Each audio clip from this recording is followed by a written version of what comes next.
Syro Malabar സഭ ആസ്ഥാനത്ത് എത്തിയ പ്രതിപക്ഷ നേതാവ് വി ഡി സതീശൻ ഇന്നലെ രാത്രി സിനഡ് നടക്കുന്നതിനിടെയാണ് എത്തിയത്. മേജർ ആർച്ച് ബിഷപ്പുമായി 1 മണിക്കൂർ ചർച്ചയ്ക്ക് ശേഷമാണ് മടങ്ങിയത്. സ്നേഹമോൾ നേനാനുണ്ട് വിവരങ്ങളുമായി. Snehamol, good morning. 1 മണിക്കൂർ ചർച്ചയ്ക്ക് ശേഷമാണ് മടങ്ങിയതെന്ന് അറിയുന്നു. ഈ ചർച്ചയുമായി ബന്ധപ്പെട്ട വിശദാംശങ്ങൾ എന്തായിരിക്കും?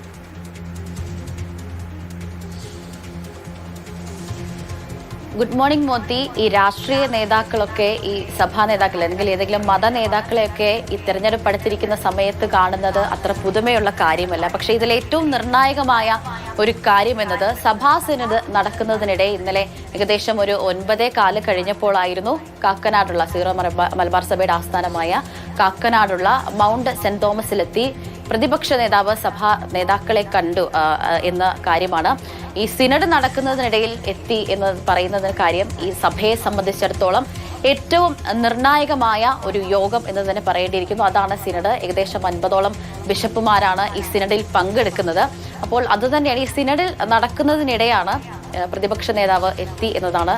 അദ്ദേഹത്തിന്റെ ഔദ്യോഗിക വാഹനങ്ങൾ ഒഴിവാക്കി സ്വകാര്യ വാഹനത്തിലാണ് എത്തിയത്. മാത്രമല്ല ഈ സുരക്ഷാ വാഹനങ്ങളും അദ്ദേഹം ഒഴിവാക്കിയിരുന്നു.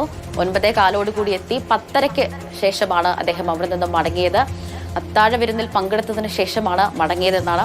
എന്തായാലും ഈ തദ്ദേശ തെരഞ്ഞെടുപ്പ് കഴിഞ്ഞതിന് ശേഷം UDFന്റെ വലിയൊരു ആത്മവിശ്വാസത്തിലാണ് UDF. അപ്പോൾ ഏകദേശം ഒരു UDFന്റെ ഒരു പാർട്ടിയുടെ നിഗമനം എന്നത് ഈ തങ്ങളിൽ നിന്ന് വിഘടിച്ചു പോയ ക്രിസ്ത്യൻ വോട്ടുകളൊക്കെ തിരിച്ചെത്തി എന്നതാണ്. ഒരു കാലത്ത് LDFന്റെയും, അതായത് ഇതിന് മുന്നേയുള്ള തെരഞ്ഞെടുപ്പിൽ LDFന്റെയും NDAയ്ക്കും ഒക്കെ വിഘടിച്ചു പോയ ക്രിസ്ത്യൻ വോട്ടുകൾ തിരിച്ചെത്തി. അതുതന്നെയാണ് ഏറ്റവും വലിയ വിജയത്തിനുള്ള കാര്യം എന്ന് തന്നെയാണ് ഈ തദ്ദേശ തെരഞ്ഞെടുപ്പ് അവസാനിച്ചപ്പോൾ UDF മനസ്സിലാക്കുന്ന ഒരു കാര്യം. മാത്രമല്ല ഇനി വരാനിരിക്കുന്ന ഒരു തെരഞ്ഞെടുപ്പിൽ ഈ മധ്യ കേരളത്തിൽ നിന്നുള്ള UDFന്റെ വിജയം അത് ഏറ്റവും വലിയ ഒരു നിർണായകമായ കാര്യമാണ്. ഏതായാലും പ്രതിപക്ഷ സഭാ മേലധ്യക്ഷന്മാരെയൊക്കെ രാഷ്ട്രീയ പ്രവർത്തകർ പോയി കാണുന്നത് പുത്തിരിയല്ല എങ്കിലും ചർച്ചകൾ നടന്നു എന്നാണ് മനസ്സിലാക്കുന്നത്. 1 മണിക്കൂർ സിനഡിനിടയിലാണ് എത്തിയത് എന്ന് പറയുന്നു. 1 മണിക്കൂർ ചർച്ചയ്ക്ക് ശേഷമാണ് വി ഡി സതീശൻ മടങ്ങിയതും. സ്നേഹമുള്ള നേനാനാണ് വിശദവിവരങ്ങൾ പങ്കുവച്ചത്. നല്ല ദിവസം ആശംസിക്കുന്നു.